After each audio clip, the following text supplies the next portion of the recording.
बोलिए कृष्ण भगवान की जय। आज सभी परम प्रिय भक्तों को कृष्ण भगवान की अमृतमयी वाणी श्रीमद् भागवत गीता सुनाने जा रहा हूँ। श्रीमद् भागवत गीता स्वयं भगवान की वाणी है। हमारे पूर्वज ऋषि मुनियों की सनातन से धरोहर रही और रहेगी।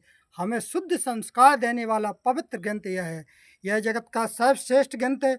जगत में जो भी इस पवित्र ग्रंथ को श्रद्धापूर्वक मान का आचरण करेगा और अपनी दिनचर्या में लाएगा, वह हमेशा निर्भीक, निडर, सत्य धर्म का अनुभवी तथा मृत्यु के भय से मुक्त रहेगा। मेरी सभी विद्युत जनों से प्रार्थना है कि इस ग्रंथ के विचारों का उद्बोधन कर समाज में इसका प्रचार प्रसार बढ़ाएं और अपने जीवन को कृतार्थ करें। श्रीमद् भागवत गीता स्वयं भगवान के मुखारबिंद से निकली है। इससे बढ़कर कोई ग्रंथ नहीं है। श्रीमद् भागवत गीता एक अमृतमयी वाणी है। इसके सुनने से जन्म जन्मांतर के पाप नष्ट हो जाते हैं। गीता सुगीता कर्तव्या किमन्नहि शास्त्र विस्तरई या स्वयं पदनामश मुख पदना दुनि श्रुतः। श्रीमद् भागवत गीता स्वयं भगवान के मुख से निकली हुई, इसलिए अन्य ग्रंथों की पढ़ने की जरूरत नहीं है। श्रीमद् भागवत गीता का पाठन करें, उसका श्रवण कर जन्म जन्मांतर के पापों को नष्ट करें। मलने मोचनम पुंसाम जल स्नानम दिने दिने सकृत गीता अमृतम संसार मलासनम।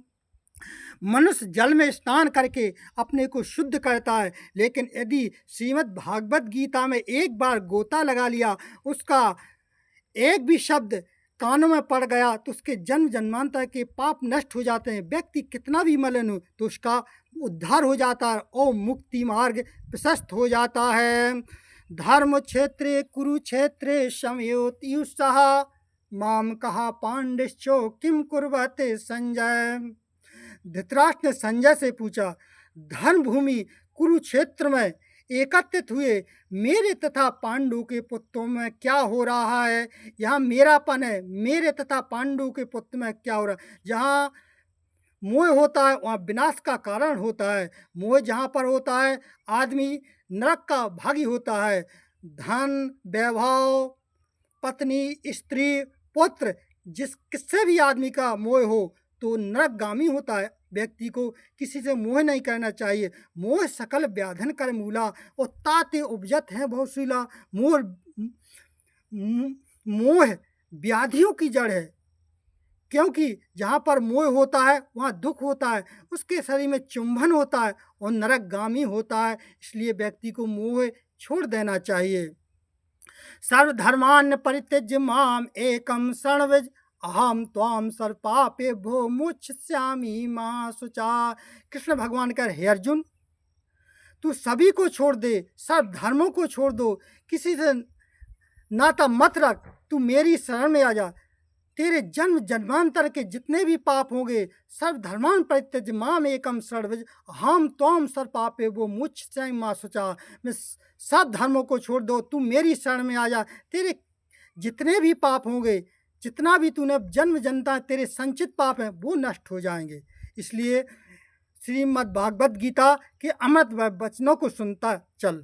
अनन्या चिंतनता मामे जना परिपास्ते तेषां नित्य अभियुक्तानाम एक क्षेहम वहाम्यम।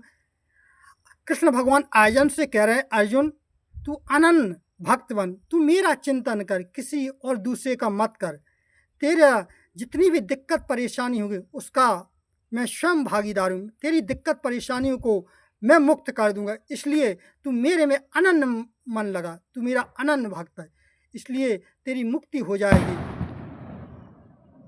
इदा इदा ही धर्मस्सु ग्लानिर्भवति भारत अभ्युत्थानम धर्म तदा आत्मानं सृजाम्यहम्। जब जब धर्म की हानि होती है, अधर्म बढ़ने लगता है, तब तब मैं अवतरित होता हूँ और धर्म का पुनः सृजन करता हूँ। परित्याणाय साधूनां विनाशाय च दुष्कृतां धर्म संस्थापनार्थाय संभवामि युगे युगे।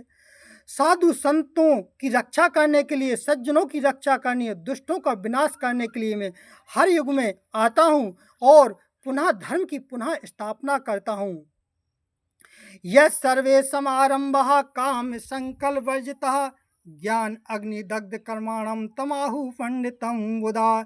जिसने काम वासनाओं को ज्ञान अग्नि में जला दिया उसे पंडित कहते हैं। अपनी जितनी भी व्यक्ति के अंदर काम वासना उन्हें ज्ञान के द्वारा भस्म कर दिया, उससे पंडित कहते। नाम मात्र से पंडित नहीं हो जाता है।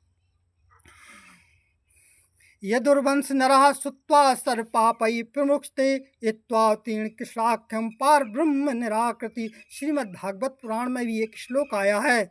यदुर्वंश में भगवान श्री कृष्ण ने अवतार लिया है। यदि उनकी कथाओं को, यदुवंश का वृतांत वर्णन पूरा सुनता है तो उसके संपूर्ण पाप नष्ट हो जाते हैं। तेषां सततयुक्तां भजतां प्रीतिपूर्वकं ददामि युद्धयुगं। तेषां सततयुक्तां भजतां प्रीतिपूर्वकं ददामि बुद्धियुगं तमेन माप उपयांतु। तेषां सतत, तुम प्रेम पूर्वक मेरा भजन कर